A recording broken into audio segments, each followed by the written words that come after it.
Welcome, everybody, to Leading Process Improvement and Innovation with my friend and teammate, the fabulous Kyla Sandwith. Kyla is a senior consultant, a scholar in residence, and the Legal Lean Sigma Institute's connection to Canada. Kyla is joining us from Calgary, where she lives with her beautiful family. And I first met Kyla when she was earning her master's in law firm management at the George Washington University quite some time ago. She is the founder of De Novo Inc., which is a legal operations and technology consulting firm. She's obviously a certified belt. She's gone up to yellow with the Legal Lean Sigma Institute, and she is a sessional instructor at the University of Calgary, faculty of law, teaching leadership for lawyers and otherwise contributing greatly to the world of innovation and creating roundtables for innovators in that beautiful city of Calgary. I'm really excited about today's program, which will not only allow us to put our toe into the waters of leadership, but also serve as a preview for the certificate course that we'll be offering in January. So Kyla is a wonderful speaker, and I think you'll take a lot from today's program. It is being recorded, and so those who wish to review it again later, share it with others in their circles or organizations, you're invited to do so. Welcome, Kyla, the floor is yours. Thank you so much for that lovely, lovely introduction. I'm always excited to be here. Working with Catherine is really such a joy. She always brings the fun to the table for sure. And I'm particularly passionate about leadership and leadership within the legal context in particular. So we're going to get started. Catherine, I don't think I have control of your screen anymore. Can you? There. I now have control. I have the power. So let's get started. So this is what we're going to talk about a bit today. If you've got questions as we go along, feel free to pop them into the chat box. I'll be monitoring that. And we'll certainly save some time at the end for some questions. But the first thing we're going to talk about is actually making change and what that looks like and some barriers to change. We're going to talk about the trifecta of change management as I see it and as I've seen it work in my experience. We're going to dive in a little bit into personal leadership, team leadership, and tools for leading effective teams. And then we'll talk a little bit at the end about what you'll see in the certification course that Catherine spoke about just now. So let's get started. The first thing I want to talk about is making change. And this is the sort of interactive portion of this session. So I apologize. I know a lot of people are on their lunch and we're sort of expecting to, just not be on camera. You don't have to be on camera, but if you've got any, what I'd like to ask is, have you tried to implement change or pursue change within an organization, whether it's your current organization or a previous organization? And what have been some of the barriers that you've seen to that change? Feel free to shout it out.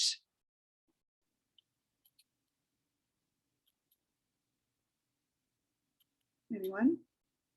Any barriers? Okay, so we've got a shy group. That is okay. Difficulty, okay, great. In the chat box, we have difficulty in changing current ways of doing things. Yes, so getting that buy-in, moving people from what they're currently doing to something else. Yes, absolutely. And at the root of that is people. But we've always done it this way, right? That's the way it's always been done. Absolutely. And that is really key, right? Is people's sort of inertia of, I'm familiar with it, so it's easy, right? It doesn't necessarily have to be, a good way. And somebody coming in might go, why are you doing it that way? That is the most ridiculous way and the hardest way that you could possibly do that. But because they know it, it's easy, or it's perceived to be easy because it's known. And also when it's known, sometimes people think of it as less risky. So we've always done things this way, so there's less risk involved. There's more risk involved if we do something new, and we don't like risk. Great. So those are excellent comments. And that's exactly where we're going with, with leadership, particularly in the legal industry. And so when we look at change, it really just is hard, right? And so aside from people's inertia, people's, that desire to just keep doing it the way that they're familiar with and that's comfortable, the other barrier that we often find is the way that change is made. So in a top-down organization where you have the sort of standard hierarchy of a corporation, and the leaders say we're going to do this, they then bring in change management, and change management moves everything towards that direction. Not that it's easy, but in a hierarchical organization, it's easier because so the word comes down from on high, and everybody falls in line. In legal organizations, which tend to be much flatter, and because each lawyer feels they have that, the say so, or the sort of equal say in what gets changed and how things get changed, we can't rely on that process of the leaders make the decisions and then everybody else falls in line, right? So what we have to think about is not only the people, but how the decisions and how that change is coming about. So when we look at lawyers, and when we talk about the people component of lawyers and the people component of change, a lot of us, some of us on the call are lawyers, some work in a legal environment, some, manage lawyers or work with lawyers and are trying to implement change with a group of lawyers. And there's a great study that was done by Larry Richard, and he did an assessment of lawyers' personalities as against sort of the general post-secondary educated population. And there's a few areas where we as lawyers are outliers. And this really sort of drives our that inertia that you find, but also makes us a little bit more resistant to change. Not that we can't change, but you have to keep in mind these characteristics, I guess. And so one of them is skepticism. So we are huge skeptics. It makes us great lawyers, but when it comes to change, we look at everything skeptically, right? We always question it. We always, sort of look at it sideways. Marry that with low resiliency. So we don't want to fail. We don't want to, and we don't bounce back really well from failure. And we want to avoid the risk of failure. So that makes it a bit harder for us to move and to change and to want to embrace that change. Autonomy. So autonomy means, we want to work by ourselves, right? We want to take responsibility. We want to take control.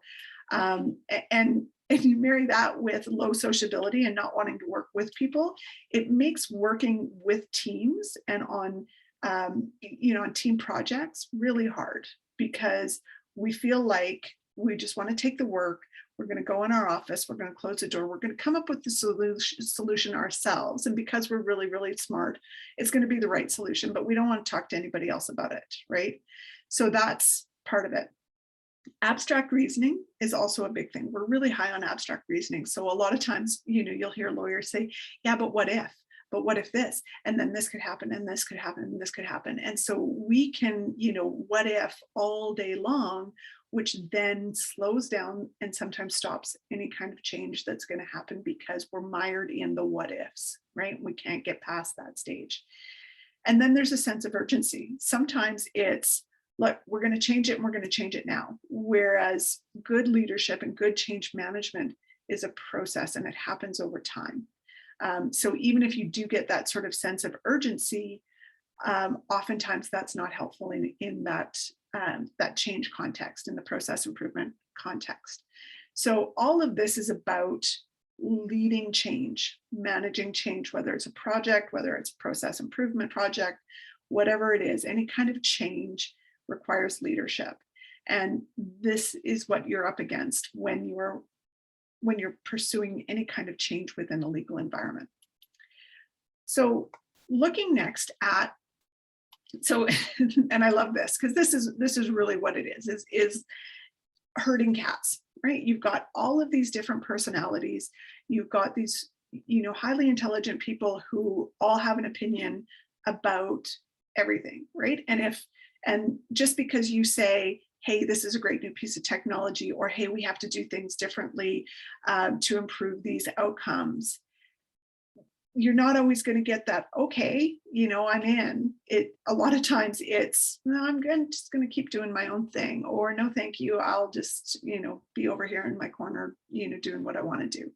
So this is really what leadership and process improvement and project management in the legal context looks like. So how do we lead change? And this is really the trifecta of change management as I see it in the legal industry. So the first is the Legal Lean Sigma piece. It's the process improvement. So some of you on the call may have had the training already for your white belt or your yellow belt or even your green belt in the Legal Lean Sigma methodology. And so what that is it's a framework for change. It's a framework for understanding the current situation, measuring it, analyzing it, improving it, and then controlling that change and making sure that change sticks. And so the whole process gives you tools and stage gates to drive that change, right? And it gives you a very methodical way of approaching it, rather than we've got this problem, what's the solution, instead of jumping right to the solution, because oftentimes that's where we lose people, right? Is everybody's got their own way of doing it. But if we really truly understand what the problem is, which is what this whole process improvement methodology helps do, then we can find the right answer, or a better answer than we can by just sort of guessing. The second one is leadership. Leadership is all about the ability to influence people and to move them towards a particular goal or a particular vision. And so being able to influence people is going to be really, really critical in your ability to lead change. And we all have a particular default leadership style, and some of those leadership styles are very, very positive and motivating to the team around us. Some are not. And I can tell you that in the literature and in the research, it shows that a lot of the qualities that lawyers have that make us really good lawyers, high need for control, urgency, skepticism, all of those kinds of things actually lead to a default leadership style that is overarching negative, right? So if it's used all the time in a particular context, it has a negative impact on the environment around them. So understanding your leadership style and your ability to motivate people to work towards a goal is going to be really important.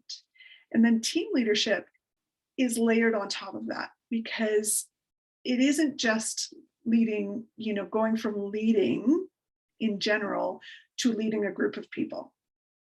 Team leadership has its own inputs that are necessary, and its own particular management of the team dynamics, of the team processes that are critical to getting the most out of the team and getting something out of the team that's greater than the sum of its parts.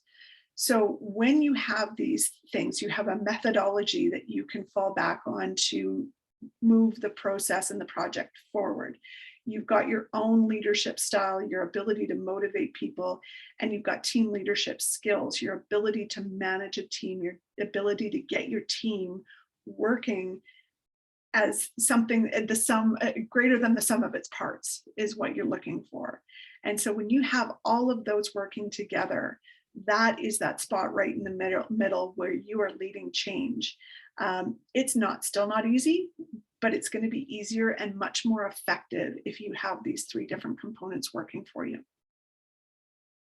Looking at this another way, this is another way of looking at it. This is the DMAIC formula, the DMAIC define, measure, analyze, improve, control methodology. So you have your overarching methodology, and within that, happening at the same time is your change management, which is your leadership and your team leadership. So all of these things are happening at the same time.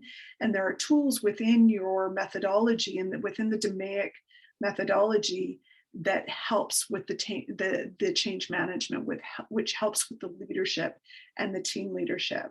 So they all work hand in hand with one another. So let's look first at personal leadership and what I mean by personal leadership. We all know the impact of bad leadership. We all know that it is demoralizing and demotivating. And we all remember those really good leaders. We all remember the good ones. And we remember them for different reasons. But if we look at this definition, so this is the definition I rely on when I talk about leadership, because there are tons and tons of different ways of looking at leadership and different definitions along the way. But this is what I use. And it's the ability to motivate others to willingly follow your vision or your goal and affect change. And one of the key pieces of this is that it's an ability. And I think we often have, we have this myth that leadership is something you're born with, or it requires all this charisma and this talent and this, to be, super gregarious and outspoken. And it really isn't any of those things. We have this sort of archetype in our culture that says this is what it is. But if we look at some really great leaders, this isn't what it is. We can point to some of the abilities that they have to motivate others to willingly follow their vision and affect change. And so the ability can exist with or without a title. You can be a great man, you can be a manager, you can be a CEO, you can be a managing partner, and you can still be a bad leader. You can also be, someone without a title, and you can be a great leader. And so this definition for me is about good and effective leadership. And I'll show you what I mean by that. There's two components to it. So effective personal leadership focuses on these two components. So the ability to motivate others to affect change. This has more to do with moving people in a particular direction and achieving change. So this is effective personal leadership. So motivation can come from a number of things, but generally speaking, it's either the carrot or the stick. And so an effective leader can motivate people either through coercion or fear or reward or punishment, all sorts of things. And in the end, you want them to affect change, right? If you're not affecting change and you're not moving people or you're not changing things, you're not a very effective leader. Now, that doesn't mean necessarily that you are, hitting your goal 100% of the time. And if you're not hitting your goal, then, you're not a leader at all. I often look at, for example, the election between Hillary Clinton and Donald Trump. I had a student in my class say, well, Hillary Clinton wasn't a very good leader. She wasn't an effective leader because she didn't win the election. The thing is that she motivated millions and millions of Americans to vote for her. And that is part of being an effective leader. So it's not necessarily tied up specifically with achieving or not achieving the goal. It's, did I move people? Did we change a direction? Did I get people to do what I needed them to do towards a certain goal? So that's the effective piece of it.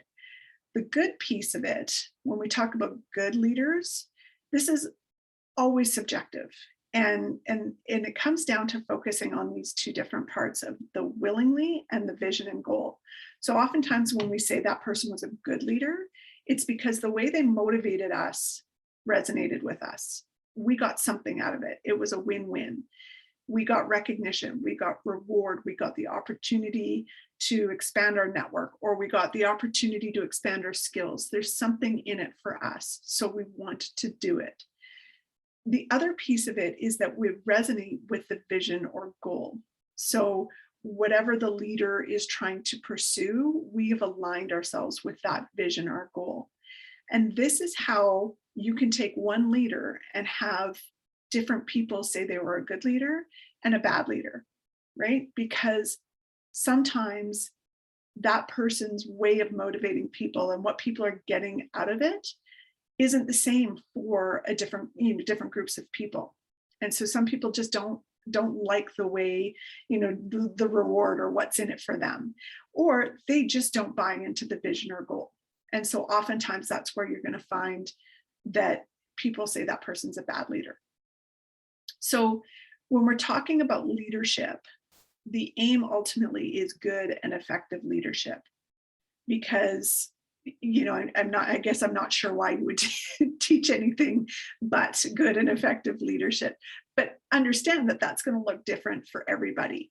And so that what good looks like to some people is not what's going to look like good leadership to others. The important thing is, as a leader, you continuously try to understand the people you're leading with so that you can tailor your approach to motivating people towards what resonates with them, right?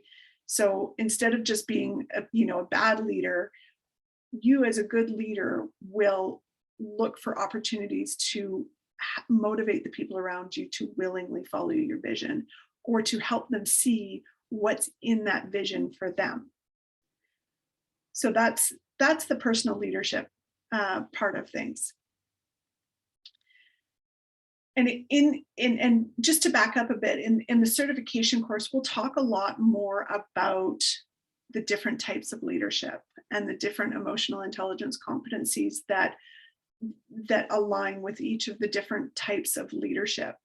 And the goal at the end of the day is really to not only understand your own default leadership style, but to start building your toolbox so that you can be a more flexible leader. This isn't about building one type of leader. We're all leaders in a certain way. It's about building our toolbox to become a well-rounded leader so we can motivate more people, or we have greater tools in our toolbox to motivate people. And that's really what the aim is. It's not about becoming this, sort of standard, this is what a leader is. It's about becoming a better leader from where you sit. So then when we look at the impact of poor team leadership, so team leadership, we all know when it goes off the rails. And this is a great, this is a great quote about the impact of poor team leadership. So personal agendas become more important than the team, more important than the team and the overarching mission. It results in failure and everybody suffers, right? We've all been on those kinds of teams where we weren't aligned on what we were trying to get out of it. People were doing more work than other people. There was, there's bad feelings, there's miscommunications, there's all sorts of things. And we've all been on those teams where we just cannot wait to get off that team and be done with the project. So that is what, we're sort of aiming against, is that kind of leadership. And so those of you who have been in the Legal Lean Sigma course, the yellow belt course, probably will have seen this video. And for me, this is a fantastic portrayal of leadership. And I'm just going to play it here. I can, sorry. I'm just going to go back and forth all day. There we go. There we go.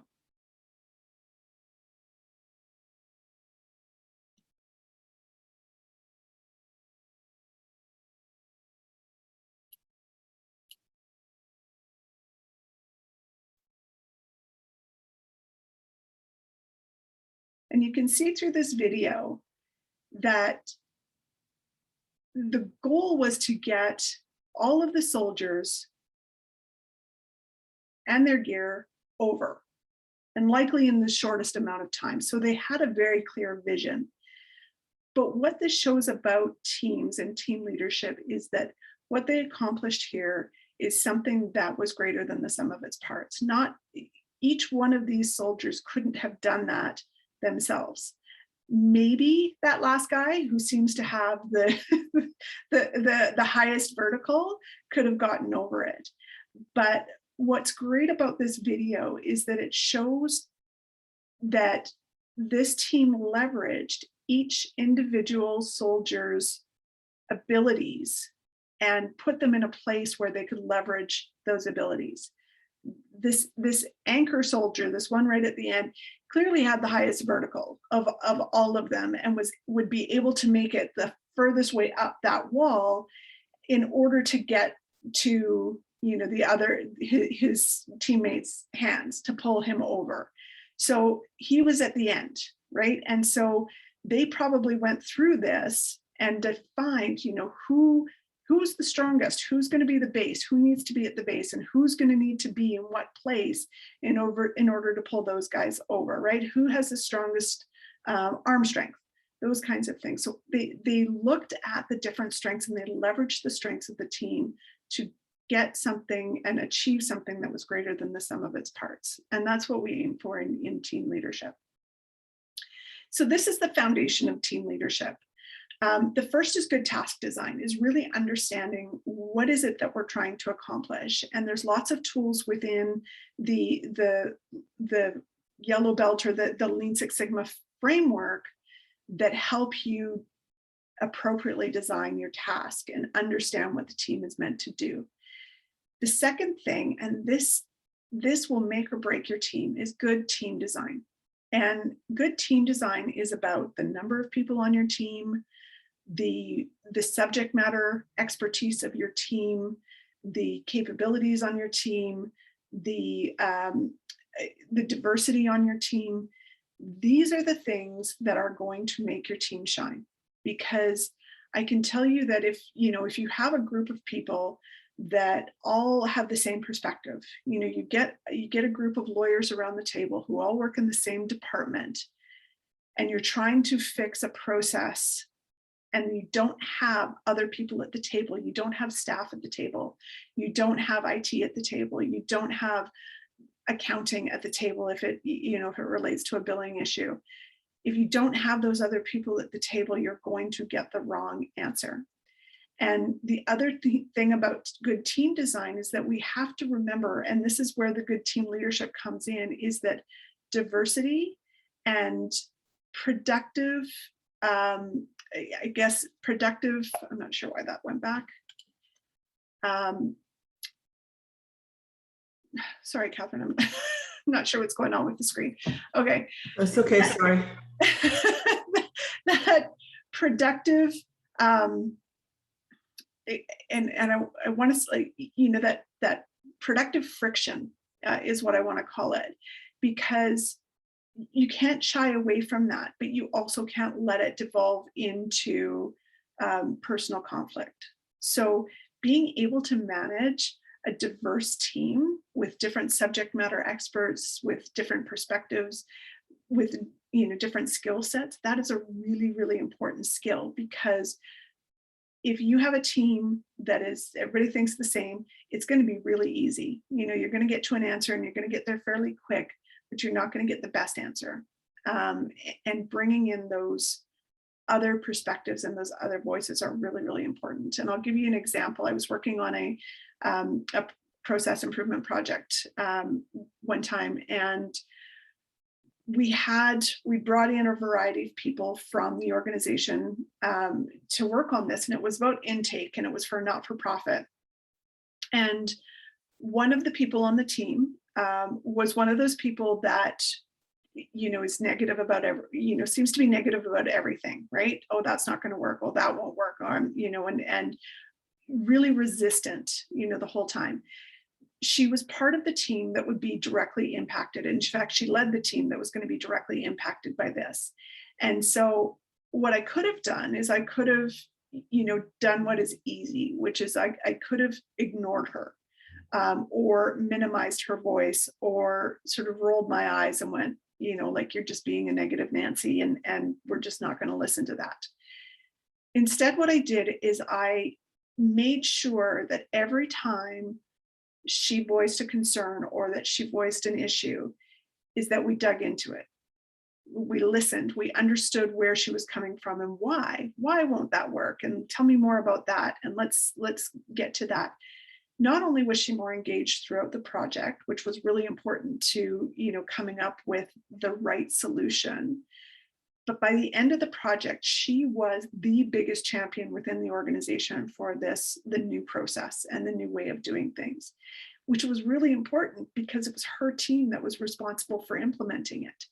And other people in the organization who knew her to be more of a, negative person and this isn't going to work, were really jazzed to see her be really positive about this. And then that generated more buy-in for the new process, because if we could win her over, if she thought it was a good idea, well, then it must be a good idea. So when you're working on team design, good team design, we often default to what's easiest, right? The people that think like us and work like us and all of that, that's easy, but it's not always best. So that's good team design. Organizational support is key. So you need to have the support of people with authority in the organization in order to get the resources you need, in order to get the time you need, in order to get the money you need, in order to free up people's time to actually spend time on this, right? We've all been on projects where we can't get anything done because it's on the side of everybody's desk and it hasn't been given priority, right? Everybody's still responsible for their day-to-day work and the project hasn't been prioritized by management, or it hasn't been prioritized by everybody's supervisors. So they can't spend the time on it that's required. So that's what we mean by organizational support. And effective operating guidelines is all about understanding how your team is going to work, creating a roadmap of how you're going to communicate, how you're going to share documents, what are the rules of the road for communication, how are we going to talk to one another, even things like how often are we going to meet, who's going to take notes, who's going to follow up, what do we do with action items, what do we do if somebody's not pulling their weight, what do we do if somebody's not participating or engaging the way we need them to be. Those are things that you deal with upfront and you get consensus on, so that down the road, when you do hit these hiccups, and you will hit these hiccups, you have this agreement, this group agreement, that this is how we all agreed that we would work together. And you can come back and you can keep refining that. So that's your foundation for team leadership. So now you've got your team all set up, you're all ready to go. Now you've got to lead your team. And when you're leading teams, there are task processes. So processes around what work is getting done, who's doing the work, when is it due, where is it going to be shared, those kinds of things, the more technical aspects of things. And you've got team processes. How is the team communicating? Are we respecting one another? Are we sharing information? Are we collaborating when we're supposed to be? How your task processes go impacts how your team processes go, and how your team processes go will impact how your task processes get done. So if we're not clear about who's doing what work, and there's assumption about who has authority to do what, or who's been asked to do what, and we're not clear on any of that, it creates frustration, and it creates, those feelings of ill will towards our fellow teammates. which then impacts our desire to communicate and our motivation for being on the team and our motivation for sharing information and reaching our collective goal. So they all work hand in hand. And as a team leader, these are things that you have to manage. You have to manage the mood of the team. You have to manage the not just the tasks, but are we collaborating? Are we working well together? And one of the biggest things that you want to build in a team is trust, is good trust within the team, because trust is so critically important, not just as a leadership tool, but as a project management and a team leadership tool. And I'll show you the reason why. So this is really why. So if you look at these two different graphs, on the left, we have a low trust environment, and on the right, we have a high trust environment. On the left, you can see that when there is task conflict, so we're starting to, to have some difficulties around work, what work needs to get done, when needs to get done by, those kinds of things. That friction leads to sort of an initial uptick in team performance, but quickly devolves into relationship conflict and your team performance drops. Now, in a high trust environment where you and your team trust each other to communicate effectively, best intentions are assumed, all of those kinds of things are happening, you can have more task conflict. And you can talk about, and when we talk about task conflict, this can be things like solutioning. What's the best solution to our problem? And so if you have greater trust and you're coming up with a solution, your team can go for a longer period in this healthy friction phase before it devolves into relationship conflict. And the impact on performance is astronomical. So you can keep going until you reach a point where it may then devolve into relationship conflict. But the point is that to have that high trust environment, it's really, really critical for having that healthy friction.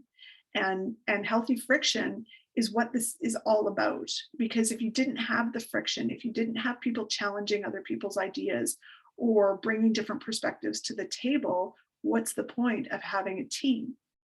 So this is why you want to build a high trust environment for your team.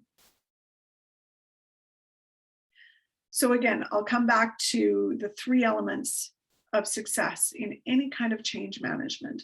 And that is your Legal Lean Sigma, your process, your tools for moving that project along, your personal leadership, and your team leadership. Those are the three main components to achieving change and doing it in a way that brings people along in the process and doesn't just sort of come at them at the end and say, hey, here's what we've come up with. Great, now let's implement this. And then you have the problem of then trying to motivate people. And at that point, you've already lost. So those are the elements of leadership. When we look at the certification course that we'll be holding in January, like I said, the goal will be around really identifying your personal leadership style and starting to build your toolkit of different leadership styles and being agile in where and how you apply those. And we're going to dig deeper into building and leading effective and high functioning teams. So I gave you sort of the high level of, here's what, an effective team looks like, or here's the foundation of an effective team. But there's a lot more detail that goes into that. And so understanding how to build that effective team and what resources to look for from your organization and those kinds of things will be really important. And then really how to incorporate your personal leadership and team leadership into successfully managing a process improvement project or a project management. And what I want you to take away from that course really is a plan, a leadership development plan, so that you have something to take away to say, this is the kind of leader I am, or this is the kind of team leader I am. And, I know these things, but I didn't know these things. And this is what I'm going to work on next. So every plan is individualized for your specific context. And that is it. So any questions? I feel like I went through that very, very quickly. Kyla, I thought it was a great program, and I want to ask you, do you have a standard response that you recommend for when you hear, but we've always done it this way? Because I appreciate Erin's comment in the chat. But do you have some ways of responding to that that are maybe a little more helpful? Sure. Yeah. I think, when I'm hit with, but we've always done it that way, I get curious, right? I start asking, okay, well, explain it to me. Why do we do it this way? What are you getting out of it? What are the risks? And I get them to start thinking about it. And a lot of times I have no idea why we do it this way, right? And then when you start asking them and getting them to think critically about, this is the way it's always been done, and you start saying, well, is this what you want out of it, right? So this is what it's delivering. Is this what you want out of it? And you can highlight risks, and you can highlight things that, we know obviously we don't want, waste. Well, this is taking X amount of time of your time. Is that the highest and best use of your training and your degree? And, regardless of who they are in the organization, right? We all have sort of the highest and best use of our skills and our talent and our education. So I don't, I don't find that arguing with people about, this is the way it's always been done and telling them that's stupid, I don't find that's useful. It's not very productive. Yeah. So go figure. But I get curious, right? Yeah. And I help them see, that, okay, sure, maybe that's something you've always done. Is it something we always have to do? Right. And it helps me uncover what are those sort of untouchables, right? There's certain things within all organizations or all processes or whatever that are just untouchable, and we just don't touch them, right? Yeah, and that helps right. me understand that. Right. We always say sacred cows may make the best burgers, but we're not here to like upset anybody. We're here to help people work better together. So let us know, constraints are a forcing function for creativity. So let's do that. It was interesting when you were talking about the power of constructive conflict and creating that safe space. It really occurred to me, I think about this so often, how vital it is to know how to do a very basic stakeholder analysis. So we make sure we're including, the right people. But then your point, which I so appreciate, is, it's good to have, say, diversity, but this is why diversity without inclusion and creating that kind of environment that allows people to contribute their skills, their experience, their perspective, their ideas in a way that's additive to the team, is just so vital. I don't know. There are so many times we hear how collegiality is prized in a firm, in particular, and it doesn't consider the point that you're making about how that constructive conflict is just part of the process, and how a team wrestling with that can have a better experience and make a better recommendation or decision.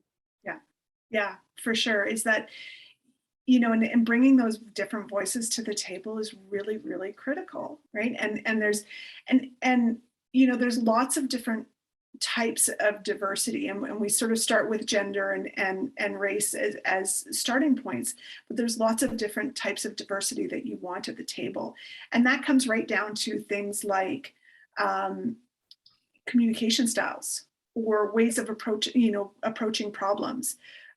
We all know the people that are really good at jumping in and speaking off the cuff and those kinds of things. And then we know, other people who sit back and don't say much. It doesn't mean those people who are sitting back and not saying much don't have something to contribute. it means that they take a little longer to process, and not necessarily process, but to consider all points of view, right? Right. And so whereas someone's going with their gut and speaking off the cuff, someone else is going, well, I make a decision by really considering all different aspects, or I make a decision considering how is this going to impact our people, or those kinds of things, right? And Right. all of those are really, really valuable For perspectives. sure. I just had this conversation with a project leader who commented, I was asking, how do you think the project is going? I'm checking in with you as the project leader. Let's talk about what's going well, what can be improved. And the comment was, well, this person, B is, really busy in this phase because we're in measure phase. They're such an asset. They love data. They're good at graphical analysis. But I don't know, person D isn't really saying anything in our meetings. So I don't really know if they're really, that important to have on the team. And so I said, asked, what do you think that person is doing? I said, do they appear to be paying attention? Yes. Well, what do you think they're doing? What? I don't know. I said, could it be they're thinking? We have to create space for people to think and to process. And to your point, I mean, I'm sort of interested now. Neurodiversity, of course, is more widely known about as one of those forms of diversity. There was a fabulous and very interesting 60 Minutes segment that Anderson Cooper did. If people want to watch it, it's a fabulous 15 minutes, and it looks at people who have Asperger's and autism, how great they are at repetitive type of tasks. They can see details like nobody's business. And they use this example of one of the interviewees could assemble a complicated puzzle like this. And Anderson Cooper was like, I don't really know what I'm doing, so I think we've been exploring in some of our other complementary programs how process improvement supports diversity, equity, and inclusion, not only in terms of looking at the processes that we use for those programs, but by its very nature, the way that we do process improvement work, it supports what organizations are doing. So your comments heightening the awareness of leaders and helping leaders develop their skills to build on that is just, I think it's vital. Yeah. And there's lots of ways. I mean, if you've got someone on your team that doesn't seem to contribute, they sit in meetings and don't say anything, then maybe those are the people that you approach in advance and say, look, this is what we're going to be talking about. Would you give some thought to it? And I'd like to hear your thoughts at the meeting about this, right? Give them the time and the tools and the resources they need to consider it, and give them the heads up that you want to hear from them, right? Don't put them on the spot in the meeting and say, what do you think, right? Because by that point, they're not done analyzing, right? They're not done thinking it through. And if they wanted to say something, they would say something.